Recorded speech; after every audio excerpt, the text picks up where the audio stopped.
Well, WWE has once again delivered a bad pay-per-view.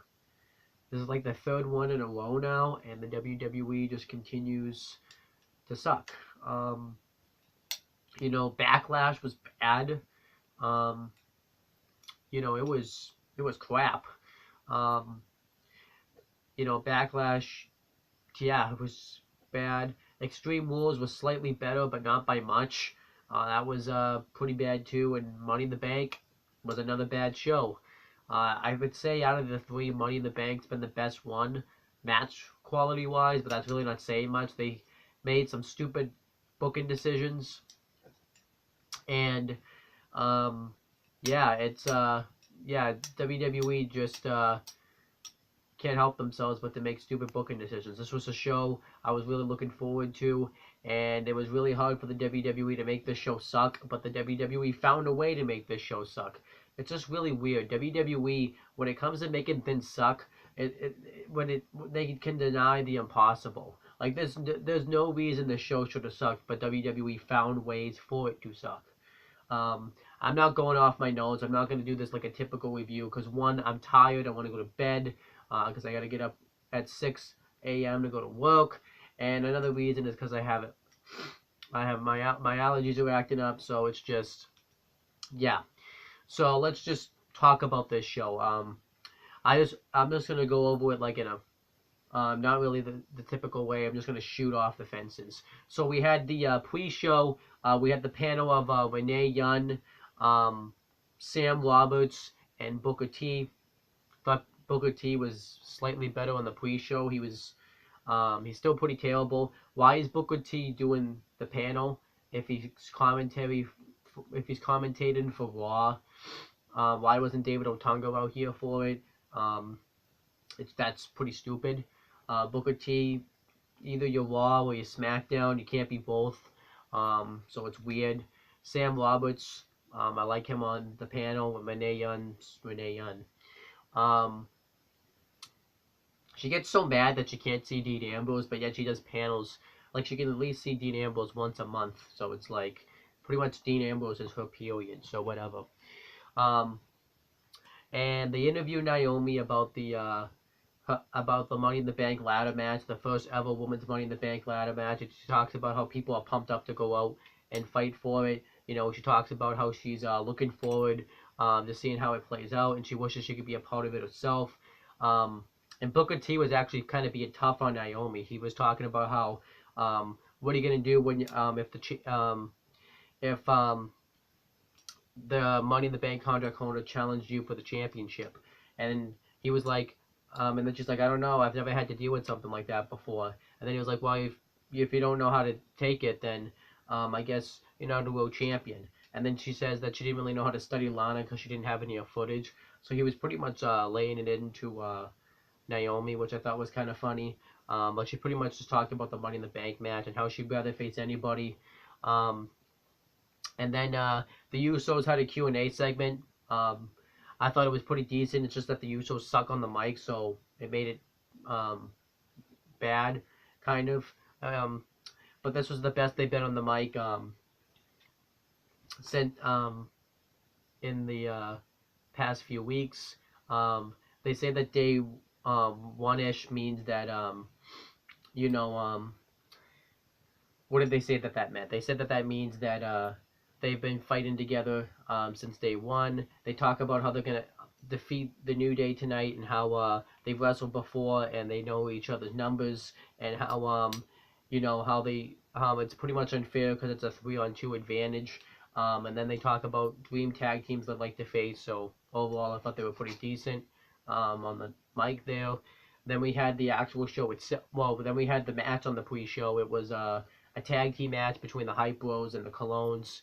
And the commentary team for the pre-show and the actual show itself was JBL, Tom Phillips, and Byron Saxton. This was a decent pre-show match here. I didn't think it was that bad. Good to see Zack Ryder back in the ring again, and Zack Ryder and Epico start off the matchup. Zack Ryder hits a drop kick on Epico, and the Hype Bros dominate the first half of the matchup. Zack Ryder goes for the broski boot on Primo, but Primo rolls out of the win, and then Zack Ryder takes them both out with a drop kick, puts one of them back in the win, and then the other one distracts the referee, and Epico chop blocks his leg, and the Colognes get the heat on Zack Ryder. They go after his leg, and eventually Zack Ryder is able to hit a neck breaker on Primo.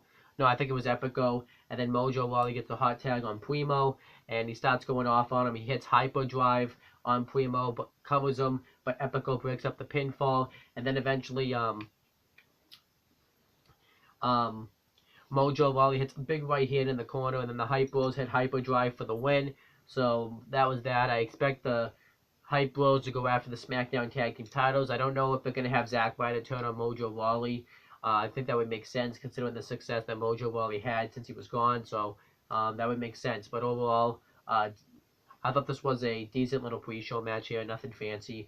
Then we had the actual show itself. The same people on commentary. Then we had the first match. It was the Women's Money in the Bank match.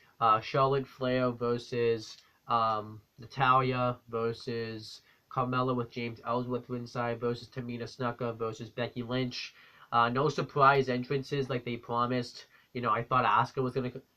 what would have been cool is they would have had Asuka come out up on the main roster and be in the match. That would have been cool than what they actually did. Nikki Bella returning since John Cena's coming back soon. That would make sense.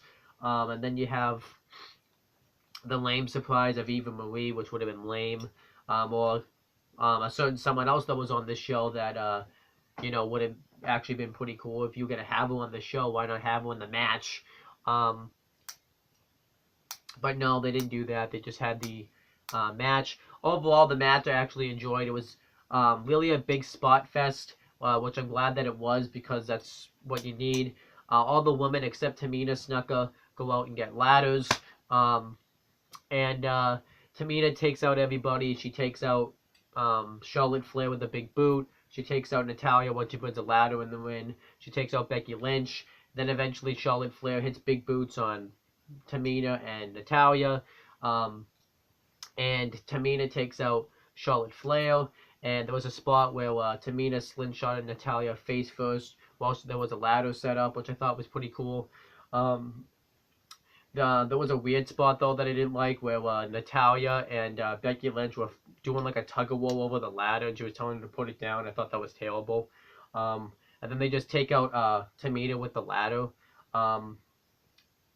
Charlotte Flair and Carmella were fighting over the ladder, and Charlotte Flair, actually, before that, was when Natalya went to go up and climb the ladder. She ended up laying out Natalya with an electric chair. She tried to climb the ladder, but Carmella tangled her knee up into the ladder, and Carmella attacked Charlotte Flair.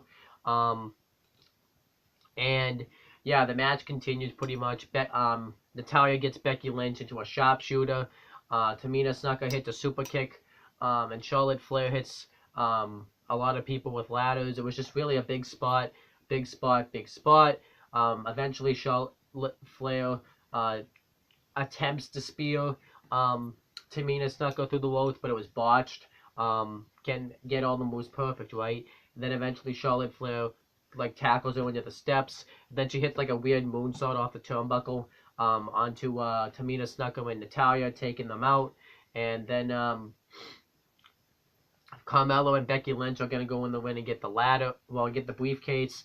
But Becky Lynch hits a powerbomb on Carmella. She's about to go in there, but James Ellsworth tips over the ladder, and Becky Lynch goes head first into the ropes, and then he tries to get Carmella to climb up and get the briefcase, but she's just out of it. So James Ellsworth climbs the ladder, grabs the case, and throws it down to Carmella, and she catches it. And the match ends. So the referees are like, no, that he's not in the match. It doesn't make any sense. So they're having a big argument about it, about whether Carmella really, this is fair or not. And then eventually James Ellsworth just gets on the mic and says, the winner of the first ever SmackDown Women's Money in the Bank, well, the winner of the first ever Women's Money in the Bank match is Carmella. Duh. and then that was it. It was this was dumb. The match actually itself wasn't really that bad. It was pretty cool to see them have a women's Money in the Bank match. This match could have been so much more, though. I expected a lot more crash test dummy stuff than what we got. You know, I didn't really like the fact that there was only 2 women fighting at once in this match, like it was a singles match. And I don't know, my expectations, I think, were higher for this match. You know, I expected, like, someone to go through a ladder in this match, so it was just really weird. But the finish just ruined this match so much. Why, like, I get if it's fine that you wanted to have Carmella win this match, but why did you have to have shenanigans? Like, this was the first ever SmackDown, well, the first ever women's Money in the Bank match, and you have this type of finish. That's just dumb. Because now when I think of the first ever women's Money in the Bank match, I gotta think of the fucking finish. It's just stupid. Carmella winning is stupid. She's really not ready to win the SmackDown Women's Championship right now. You could always build her up to it, but I don't know. I feel like Charlotte Flair was the person you needed to go with in this match. That or Becky Lynch, just because it would have made sense. Carmella just didn't really have any business winning this match. She didn't even have any business being in the match. So it was just stupid. The finish was really stupid. Like, yeah, it was just dumb. So that really hurt the match. And then we had the SmackDown. Actually, no, what was it? Lana gets interviewed. She talks about how she's gonna prove all the haters wrong and stuff. I don't know, just whatever. It was promo wasn't bad, but yeah, it was just there. I didn't really pay attention to the promo because I was so pissed about the finish of the Women's Money in the Bank match. Then we had the SmackDown Tag Team Championship match. SmackDown Tag Team Champions, the Usos versus Kofi Kingston and Big E with Xavier Woods ringside.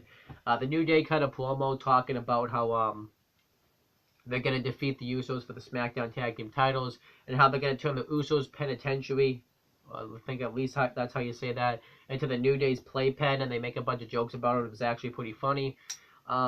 And this match actually was a lot of fun. I was actually really enjoying this match. This was actually better than the Women's Money in the Bank match, which was kind of stupid that it was.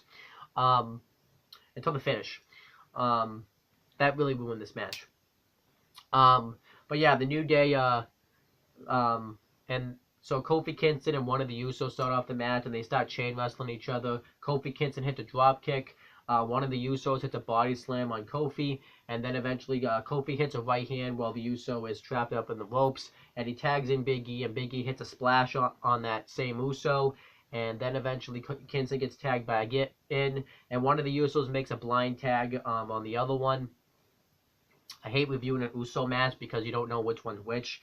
And he pulls down the rope, and Kofi just falls down on the floor. And that same Uso hits a clothesline on Kofi, and the Usos pick apart Kofi Kingston. They superplex Kofi into the turnbuckle, not the turn, but into the steel post, which I thought was really cool. They do it while they're on the outside. What didn't make any sense about it, though, is that Big E just kind of stood there and watched it, even though he could have interfered, but whatever. The Usos pretty much decimate Kofi for a while. They go after his knee. They hit a backbreaker, like axe handle off the top second turnbuckle combo. And the Usos just pick apart Kofi. Eventually, Kofi hits a double stomp out of nowhere onto one of the Usos. And then eventually, Big E gets the hot tag. He starts going off on one of the Usos. And he just really takes him to town. And eventually, he tags in Kofi. Big E spears one of the Usos through the ropes. He throws him back in the ring. Kofi tries to pin him. No, Kofi goes for Trouble in Paradise. That Uso ducks. And then eventually Kofi goes for the SOS. That same Uso gets out of it. And then that Uso takes out Kofi with a chop block. And he goes after Kofi's leg. The other Uso gets tagged in, and he puts him into like a half Boston Crab while he has his arm hooked. And Big E's trying to get in the ring to make the save, but the other Uso knocks him off the apron, and then Big E hits a belly-to-belly on the floor, and he's just and this, for some odd reason, that the Uso with the submission hold breaks it, but I thought that was good tag team psychology.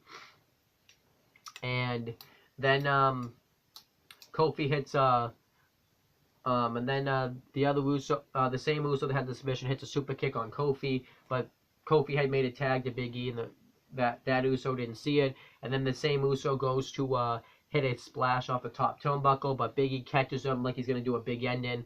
However, it was kind of botched, which it's not easy to pull that off, so I'm not really going to crap on him too much. But Big E hits the big ending, and the other Uso ends up coming in the win and breaking it up. Then Xavier Woods gets on the apron and starts playing his trombone, and one of the Usos rolls up Big E, and they actually thought that was going to cost the New Day the match. They were going to start a New Day split, but it didn't happen. Kind of would have made sense if that did happen. And then eventually Kofi Kingston does like a trust fall off the turnbuckle, which I thought was cool, onto both Usos. And then eventually the New Day, I think, hit the midnight hour. The other Uso pulls them out, and then the Usos just walk off and leave, and lose by count out. So the Usos retain their championships because titles can't change hands off a count out or a disqualification. I thought the finish was stupid. The fact that they just had this great match and then the Usos just lose by count out. It wasn't actually the stupidest finish of the night, actually. That was the Smackdown Women's Championship Money in the Bank match. But yeah, the Usos lose. The Usos just getting themselves counted out was stupid because we had this great pay-per-view match and then they just have it end by a count out. If you were going to do that, why have this great pay-per-view match? Why not? It was just stupid. And the fact that the New Day just kind of let them walk out, they clearly could have stopped them, but it was stupid. I guess they want to continue the feud. They didn't want to have the Usos lose the feud this early, and then they didn't want to have the New Day win the tag titles. The SmackDown tag titles. So I guess that makes sense. I'm just not a fan of countouts on pay-per-views, but I understand why they did it in this case. So Usos retain the SmackDown tag titles. Then we had the SmackDown Women's Championship match between SmackDown Women's Champion Naomi and Lana. This match was terrible. Should have seen it coming since Lana hadn't had a one-on-one match. What's very weird about this match, though, is I remember 2 years ago, Lana was the one that was getting the "We Want Lana" chant when she was paired up with Rusev. It's kind of funny how what happens in 2 years. Because here, everybody chanted "We Want Rusev." Isn't that just kind of funny? I just kind of think that's very funny and ironic that everybody was only cared about Lana, but now that they've seen Rusev's real talent, now they've chanted "We Want Rusev," which he was not on the show, which was stupid that he wasn't. You know, you think he wanted his WWE Championship match at Money in the Bank, and he wasn't on the show at all. That was really stupid, actually. But the match was terrible. Lana looked hot as hell out there, though. I'm not going to lie. She did. She was smoking. Dasha Fuentes and her were pretty damn close about the scaleness of hotness. But this match was just absolutely terrible. Lana shouldn't be a wrestler. She should be the manager of Rusev. The fact that she's a wrestler is dumb.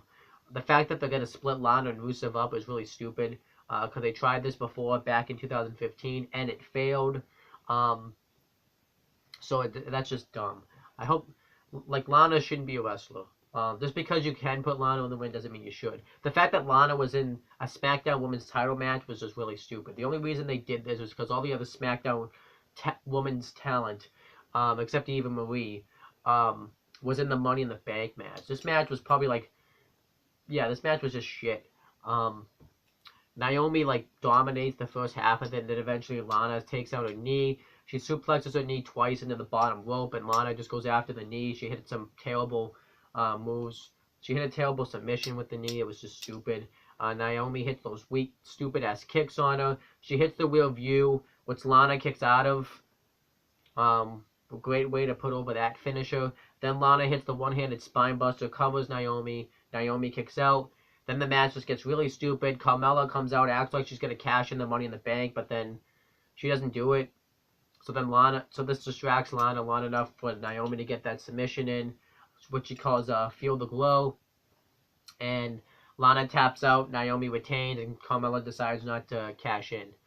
what was stupid about this is that Carmella could have just easily clonked Naomi in the back of the neck with the briefcase when she had her in that submission hold, and then just clonk her with the briefcase. So that's just stupid.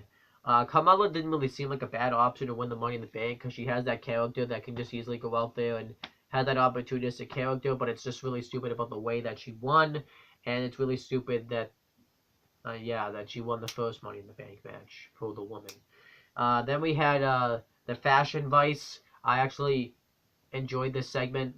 Why this was on a pay-per-view was just there to kill time, I don't know. Maybe if you had gave more time to the women's Money in the Bank match, maybe you wouldn't have to give this a whole segment. But Breezango, being funny and then pretending to be cops trying to find out who's been trashing the office and who attacked Tyler Breeze on Smackdown on the previous Tuesday. And then they hear the fax machine go off, and Tyler Breeze was like, "What was that?" And then a fax comes and it says to answer the door, and it's like an old VHS tape which has the mystery partners, and they say that to meet them in the ring, and we're gonna have a match together. So I did like this segment. I didn't like the match that they have, and I'll get to that in a second. But yeah, the segment overall I thought was funny. I like that they put Breezango on the show because it seems like they're really behind on pushing them. And yeah, I think the gimmick's really working. And I think it's pretty entertaining. What's funny about this too is they have like these things about fashion they want to fix, and they had the old blue cage back in the old WWE, the old blue cage, which I thought was funny. So I thought it was funny. And then we get the next thing. So it had been in the talks for a while that Mike and Maria Bennett were debuting in WWE, well, / returning to WWE, because Maria had been in WWE before. They were going to come in after WrestleMania 33 during the Superstar Shakeup, but then we didn't see anything from them, so we weren't really sure if it was going to happen. But it happened. Mike and Maria Kanellis debuted in WWE, which was awesome. Well, I can't really... Maria Kanellis, I can't really say... is obviously a return. Mike Bennett's a debut. But you get what I'm trying to say.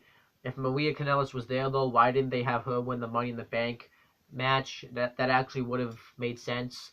And it would have been better than what they did. And, you could have Maria Kanellis. She would actually fit a Money in the Bank winner type of role. So, I don't know why they didn't just have her win the Money in the Bank match. But Maria Kanellis talks about how she went away for 9 years to find the perfect tag team partner. And Mike Kanellis says, then that's where she found me, Mike Kanellis. And then they said that they're going to educate the WWE Universe and SmackDown Live on true love. So the gimmick seems really corny, I'm not going to lie. And I don't know if this gimmick's going to work. It seems like a hokey gimmick. I don't think I cared at the time because I was just marking out to see mainly Mike Bennett back in WWE. I shouldn't say back, but debut in WWE. Maria Kanellis, it was really cool to see her return in WWE. She's still not that great in the ring, and I hope she's just used as a manager role, which is what Lana should be used for. But we'll have to wait and see.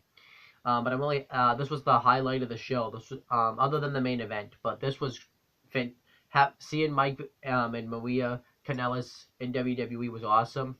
Why they're not having Mike use his last name Bennett is beyond me. I don't know why they're using Maria's last name, but we'll have maybe because they think, I'm not really sure why they're not using it. But JBL made a funny comment saying that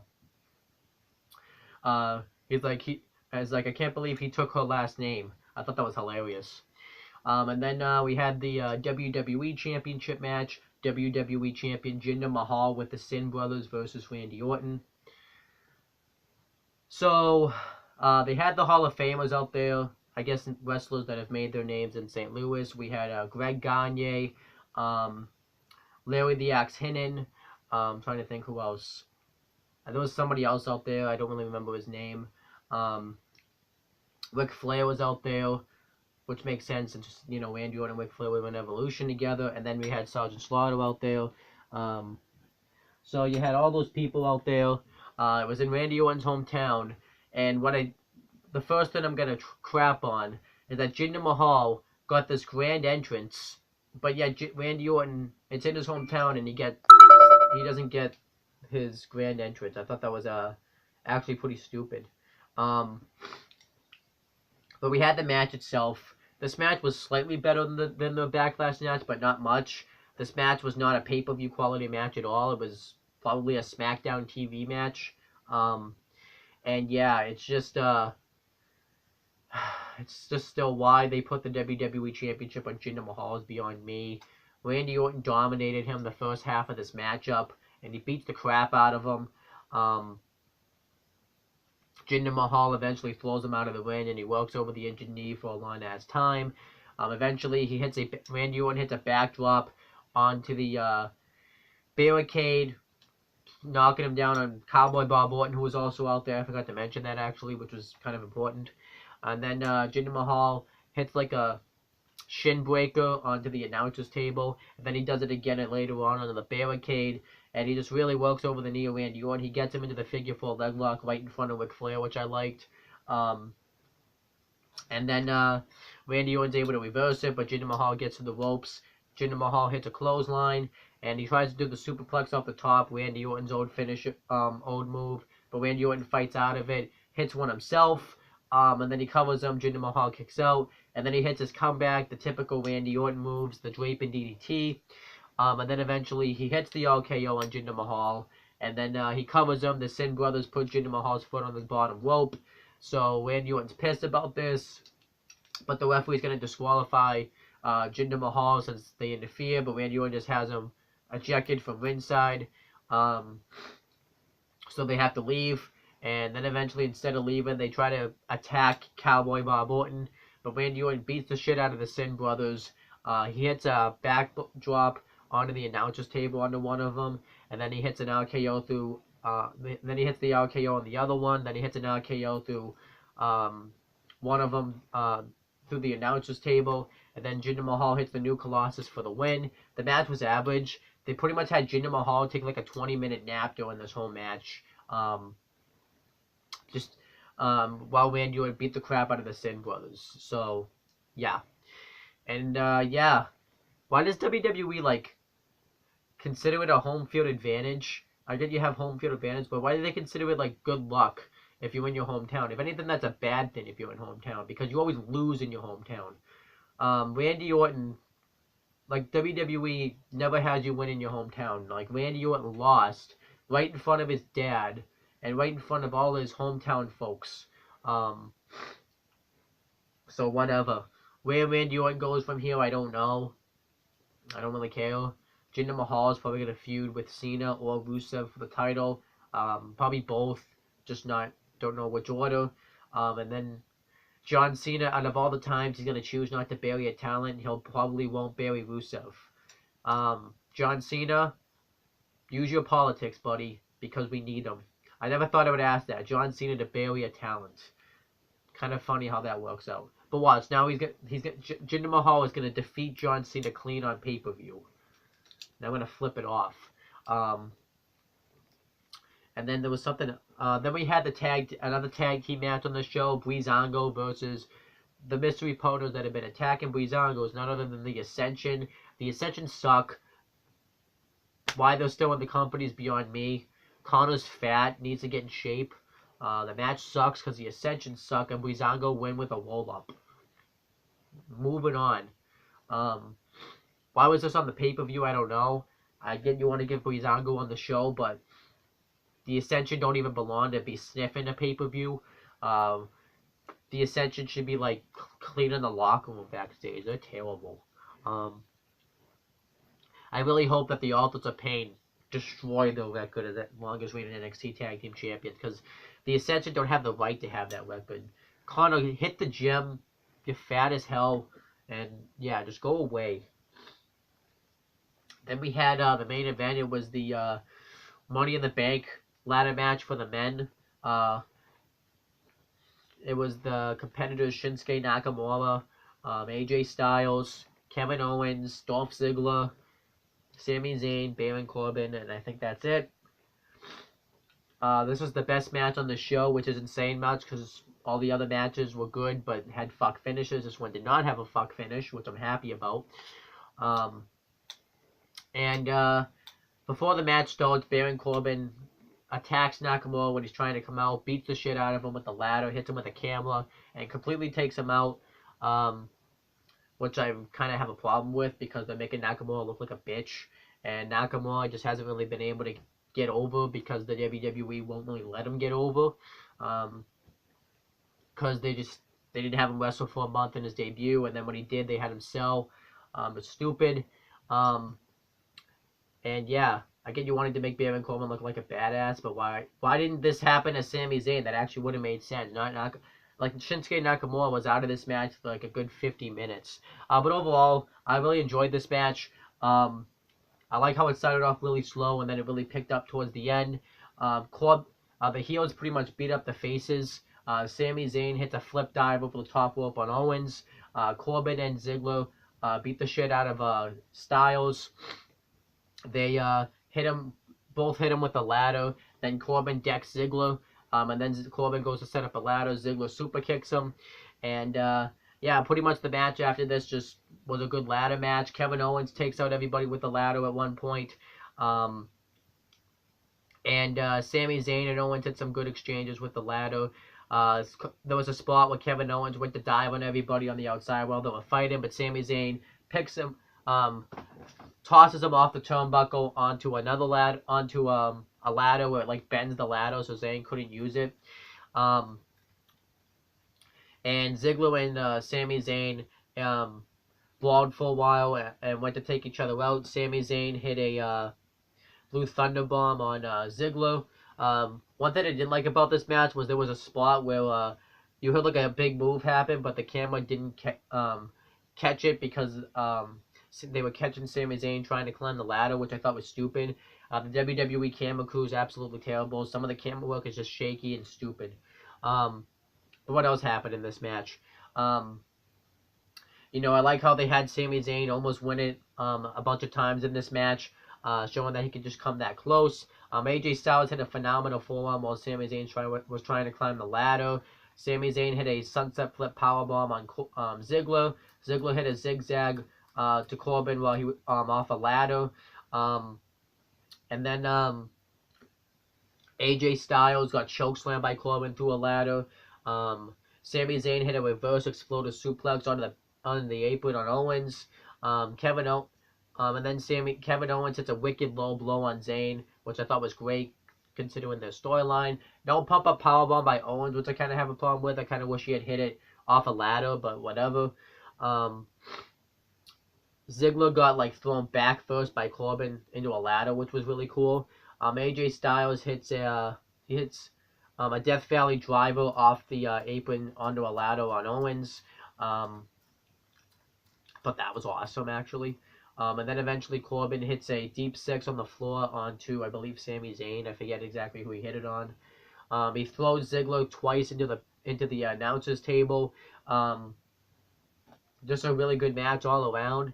And then Baron Corbin's about to climb the ladder and get the contract, but then Shinsuke Nakamura's music hits, and he actually gets to come out this time. He beats the shit out of Baron Corbin, and he just starts laying on everybody. He hits the knee right to the heart on Ziggler off the second turnbuckle.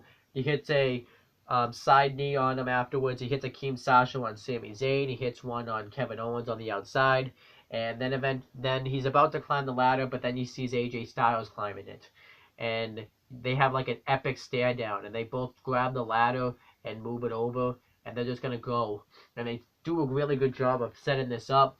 Then they start exchanging right hands, and Nakamura gets Styles into a sleeper, and then he hits a reverse exploder suplex on him. He goes for the Keem Sasha. Styles counters into like a forearm.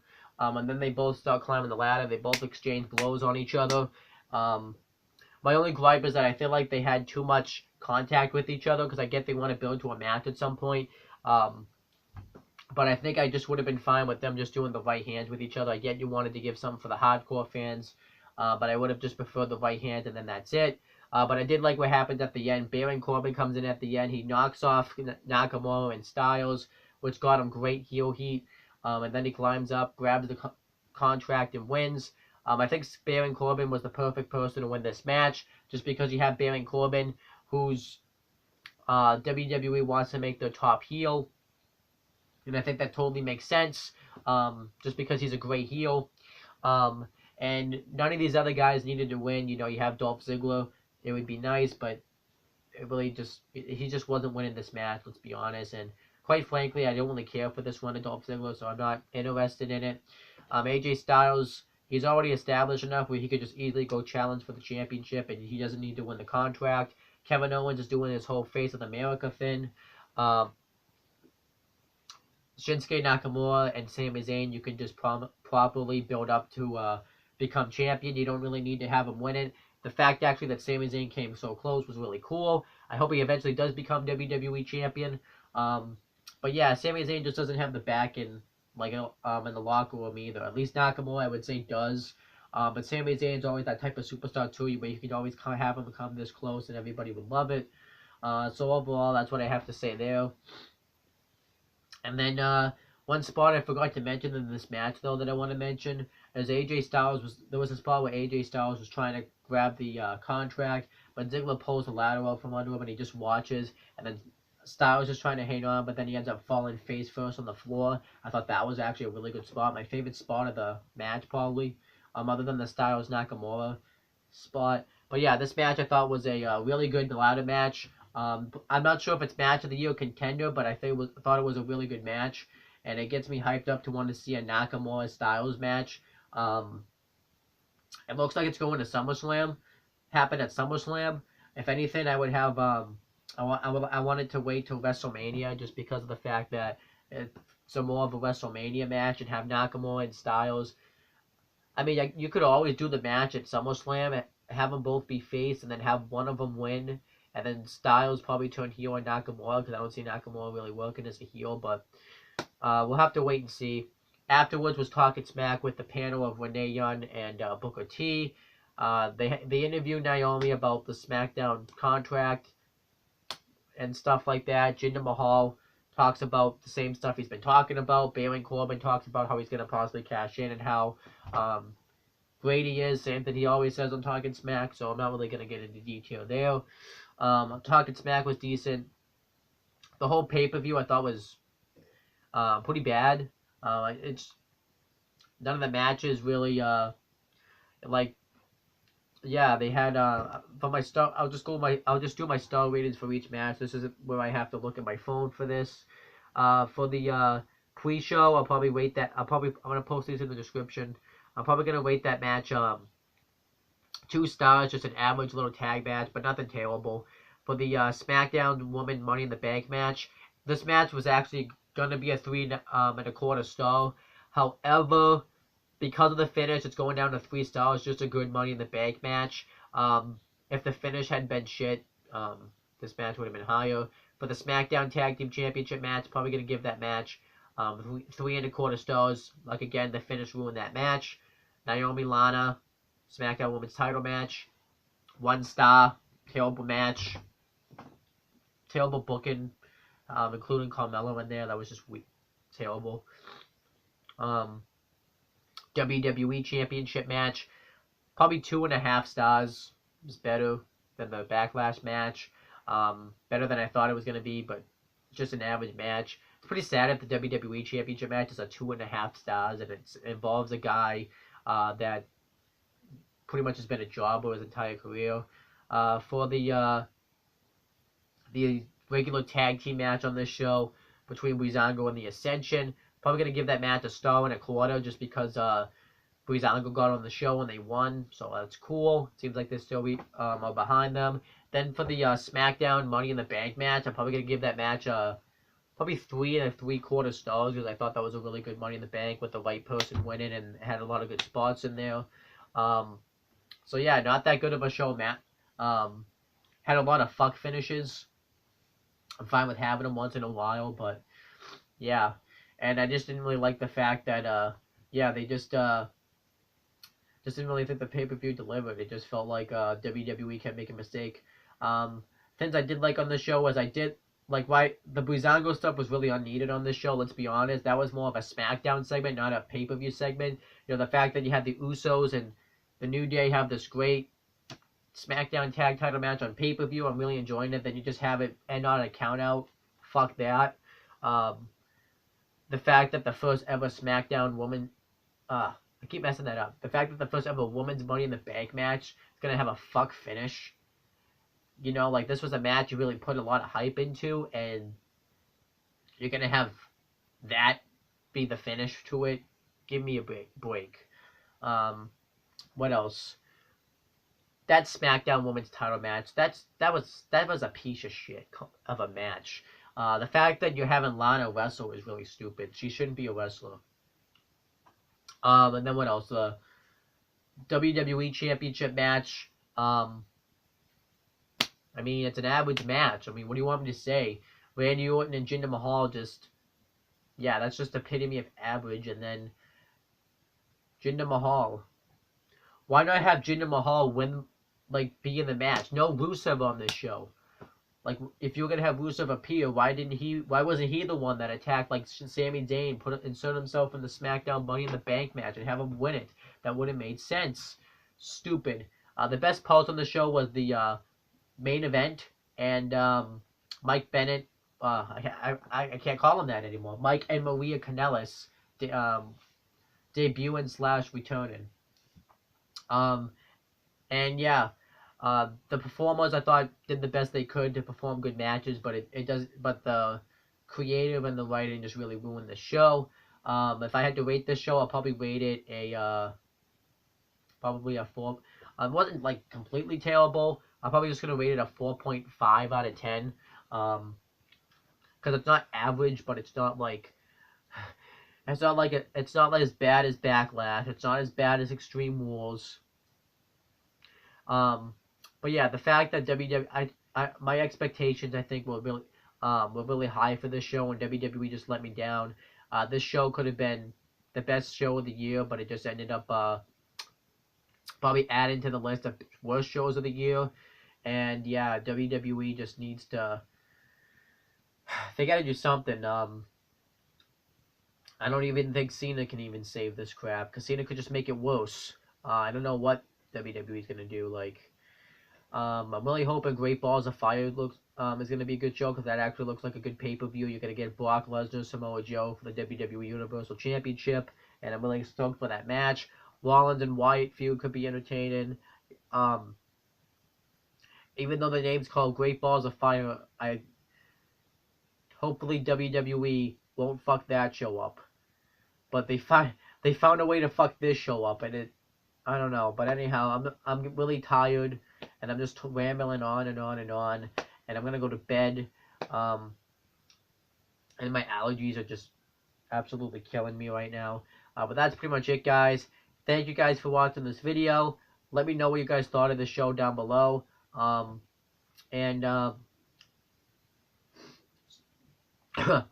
Yeah, let me know what you guys thought of the show down below. And please make sure to subscribe to my CM Brothers and Owen the Talkinator channel.